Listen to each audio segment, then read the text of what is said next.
መድኃኒት እንግዲህ በአስቸጋሪ ሁኔታ ቤተሰቡን እየበጠበጠች ትገኛለች። አብኤል ደግሞ ከሀገር እወጣለሁ እያለች ማሚ በጣም ተጨንቃለች። አብኤል ከሀገር መውጣት የለበትም ማግባት ያለበት እያለች ነው ማሚ ለአቶ ደረጀ። አቶ ደረጀ ግራ ተጋብቶ ቆይ ማርቲ ማንን ነው የሚታገባ ይላታል ማለት ነው።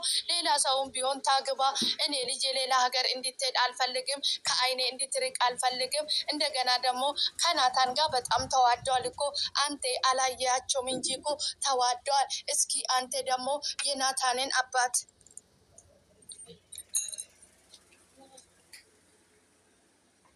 እስኪ አንተ ደግሞ የናታንን አባት አውራ ማውራት አለብክ። ምክንያቱም በጣም እየተግባቡ ነው ያሉት። በዚህ ሰሞንማ በጣም ነው እየተቀራረቡ ያሉት እያለች ነበረ ማሚ። ወይዘሪት መድኃኒት እንግዲህ ዳጣ ክፍል ገብታ ካሜራውን ወስዳለሁ ብላ ዳጣ ተኝታ ነበር። በመሀል ዳጣ ነክታበት እንግዲህ በእርግጫ ብላት እዛ ወደቀች። ዳጣ በጣም ደነገጠች። ከደነገጠችን በኋላ ውሃ ልታመጣላት ሮጣ ወደ ኪችን ስትሄድ እራሷን ቀና አድርጋ ጥርሷን እየነከሰች እንግዲህ ለተንኮል እንደገባች ስለምታውቅ ተመልሳ ተኝታ እዛ ዳጣን ትጠብቅና ውሃም እዛ ስትመጣ ዳጣ አብኤል ተከትላት ትመጣለች። አብኤል ተከትላ ስትመጣ ምን ሆና ነው ዳጣ አክስቴ ምን ልትሆን ነው እዚህ መጣችው? ምን ሆና ነው ትላለች ማለት ነው። እኔ አላቅም አብኤል ክፍሌ ለምን እንደመጣች አላቅም። እኔ በእርግጫ መትቻት ነው። ለምንድን ነው የመታሻት? ዳጣ ምን አረገችሽ? ትላለች ማለት ነው። እኔ አላቅም ኤቢ ብቻ አክም ቤትም ቢሆን እንውሰዳት።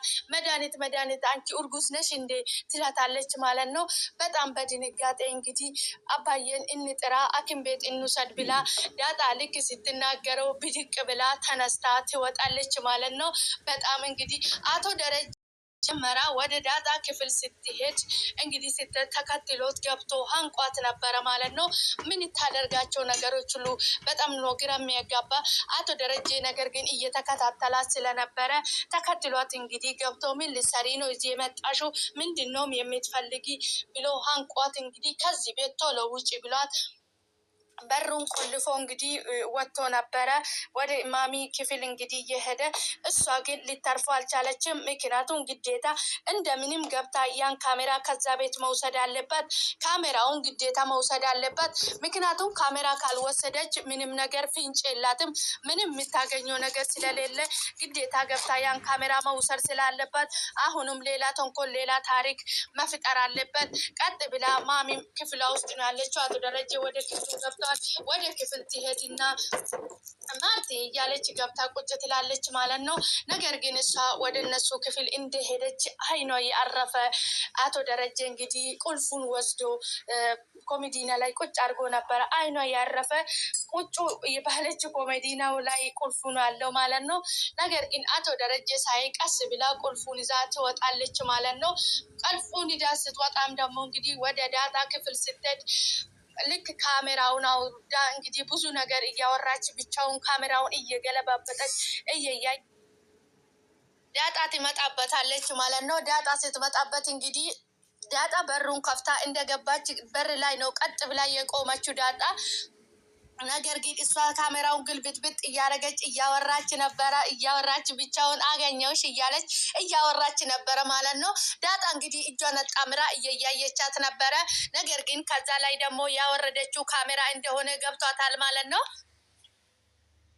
ዳጣን ሲታየው በጣም ነበር የደነገጠችው ይመስለኛል። እንግዲህ ዳጣ ከዛ ቤት ያን ካሜራ ይዛ እንድትወጣ እንደማትፈቅድላት ማለት ነው። ካሜራ ደቅና እንግዲህ በካሜራ ስትከታተላት ነበረ።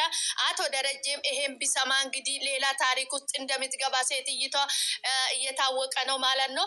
ዳጣ መቼም ዝም አትላትም። በር ቆልፋበት ትወጣለች ካልሆነ እንጂ መቼም ካሜራውን ይዛ እንድትወጣ እንደማትፈቅድላት ተስፋ አደርጋለሁ ማለት ነው። መድኃኒት እንግዲህ በጣም ክፉ መንፈስ የሰፈረባት ሴትዮ ናት ማለት ነው። የሰው ደስታ የሚያናድድ ሰው ሲደሰት የምትናደድ ሰው ሆነ ነገር ሲያገኝ የምትናደድ በጣም እንግዲህ እርኩስ መንፈስ የሰፈረባት ሴትዮ ሰውና ሰውን ለመጋጨት የምትጥር ሴትዮ ናት ማለት ነው። በጣም አስቸጋሪ ነው እንግዲህ አንዳንድ ጊዜ ሰዎች የሚያደርጉትን የሚያሰቡትን ነገር አስተውለው ካላዩ በጣም አስቸጋሪ ነገር ነው ማለት ነው። ማሚ እንግዲህ በጣም ግራ ተጋብታለች። አርፈሽ ተቀመጪ እያለቻት ነበረ። እሷ አርፋም መቀመጥ አልቻለችም። በዚህም በዛም እያለች እንግዲህ ነገር ነው የምትጎተጉተው። ከዚህ ቤት ሂጂ ብዬሻለሁ ሂጂ ብሏት አንቋት እንግዲህ አናዝዟት ነበረ። መሄጃዬ ቀን ደርሷል እንደውም ሄድልሃለሁ ብላ ነበረ። አቶ ደረጀ እንግዲህ ዳጣ ክፍል ውስጥ ስትገባ ስላየ ደርሶበት አንቋት ነበረ ማለት ነው። ነገር ግን እሷ ሴትዮ ምንም ብትደረግ የምትማር ሴትዮ አይደለችም። መርፍን ብደቀንበት ተንኮላን የምትተው አይመስለኝ እንኳን ታንቃ ማለት ነው። በጣም አስቸጋሪ ሰው ናት። እንግዲህ ዳጣን የምዳርጋ ይዛታለች ማለት ነው።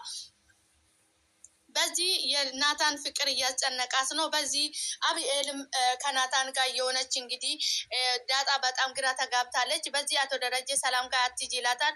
በዚህም ደግሞ እንግዲህ ሰላምዬ ካልመጣሽ እኔ በጣም ናፍቀሽኛል ትላለች ማለት ነው። በዚህ ሰሞን እኔ መምጣት አልችልም አባዬም እንዳትሄጂ ብሎኛል፣ በጣም ጭንቀት ውስጥ ነው ያለው ብላ ስትነግረው እና ታዲያ ምን ታደርጋለሽ አንቺ ትላለች ማለት ነው።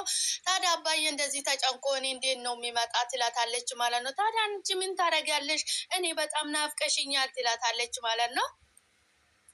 ማሚ እንግዲህ ናታን አብኤልን እንዲያገባት ነው የምትፈልገው። ምክንያቱም ማሚ በዚህ ሰዓት ዳጣና ናታን እንደዚህ ፍቅር ውስጥ እንዳሉ አታውቅም። ምክንያቱም ባለፈው ዳጣን ቀርቦ ጠይቃ ነበረ ናታንን ማለት ነው። ናታን እውነቱን ንገረኝ ከዳጣ ጋር አንተ ግንኙነት አለክ ስትለው ኧረ እማዬ ምንም የለም ብሏት ነበረ ማለት ነው። በዛ መሀል ነው አብኤል ሄዳ እንግዲህ ማሚ ናታን እየዋሻሽ ነው ዳጣን ይወዳታል ብላ ነግራ ነበረ ማለት ነው። በዛ ሰዓት እንግዲህ ማሚ በጣም ግራ ተጋብታለች ማለት ነው። ማሚ እንግዲህ ናታንን በጣም ነው የምትወደው። በጣም ስነስርዓት ያለ ልጅ ነው። በጣም ምርጥ ልጅ ነው። አንቺን ስለ ብላ ስለምታስብ በጣም አስተዋይ ልጅ ነው። ሁሉም ነገር ላይ የማይቸኩል ረጋ ያለ ስነስርዓት ያለ ልጅ ነው።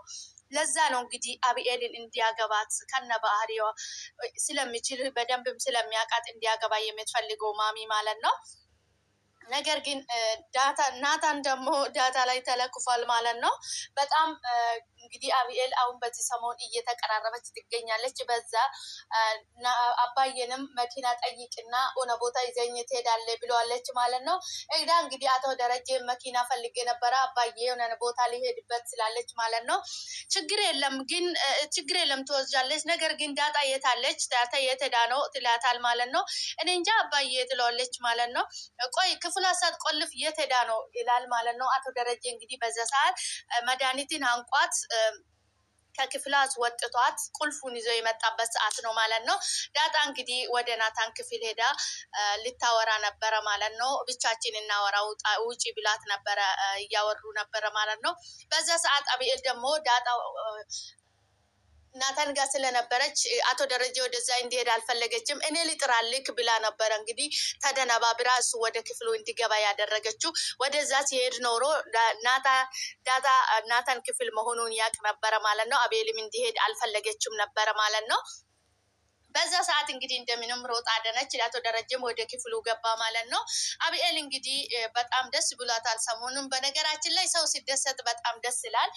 ሰው ሲከፋ ማየቱን በጣም ነው የሚያስጠላ ማለት ነው። አብኤል እንግዲህ ከዛ ሁሉ ጭንቀት ውስጥ ወጥታ እንደዚህ ደስ ብሏት ፍክት ብሏ መታየቷ በጣም ደስ ይላል። በነገራችን ላይ ዳጣን በጣም ስለሚትወዷት ከሱ መለየት ስለማትፈልግ እሱ አብሯት ስለሆነ በጣም ደስተኛ ሆናለች አብኤል ማለት ነው። ምክንያቱም የምንወደው ሰው እንግዲህ ካጠገባችን ሲሆን ደስታችን ሲካፈል እንደፈለግን ከሱ ጋር ስንሆን እንደሚያስደስት ነገር የለም ማለት ነው። አብኤል እንግዲህ የተደሰተችበት የደስታ ምንጯ የሆነ ናታን ነው ማለት ነው። ምክንያቱም ናታንም በጣም ትወዳለች፣ ከሱ መለየት አትፈልግም። እሱን ነው ማግባት ራሱ የምትፈልገው ማለት ነው። ነገር ግን በዚህ ዳጣም መሀል ስላለች በጣም ግራ ተጋብታ ነው እንጂ አብኤል በጣም ትወዳለች ናታንን።